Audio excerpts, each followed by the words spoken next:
Understanding To Rue the Day. Hello, everyone. Welcome to our English language learning series. Today, we're going to explore a fascinating phrase, to rue the day. This expression is not only interesting but also a great example of how the English language uses vivid imagery to convey emotions and consequences. Let's dive in and discover its meaning, usage, and origins. To rue the day is an idiom that means to bitterly regret a decision, action, or event. It's used when someone foresees that the consequences of a particular action will be so negative that they will continuously regret it in the future.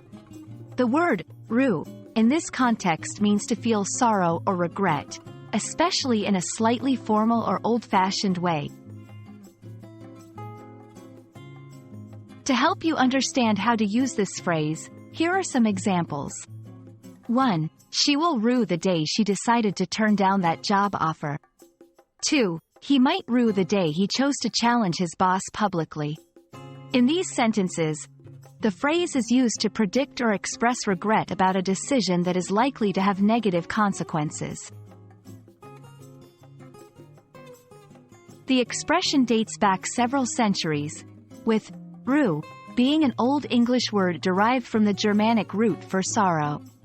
It paints a vivid picture of not just regretting something but doing so deeply and continuously. Understanding the historical context can add depth to your usage of this idiom. Use to rue the day in contexts where you want to emphasize the severity of future regret.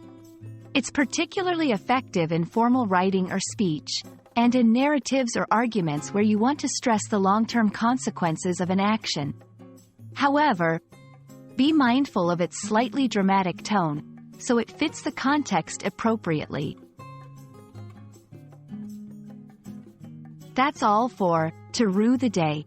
We hope this video has been enlightening and that you'll remember this expression next time you encounter a situation where it might apply. Remember, language is not just about communication. It's about painting pictures with words. Happy learning, and see you in our next video.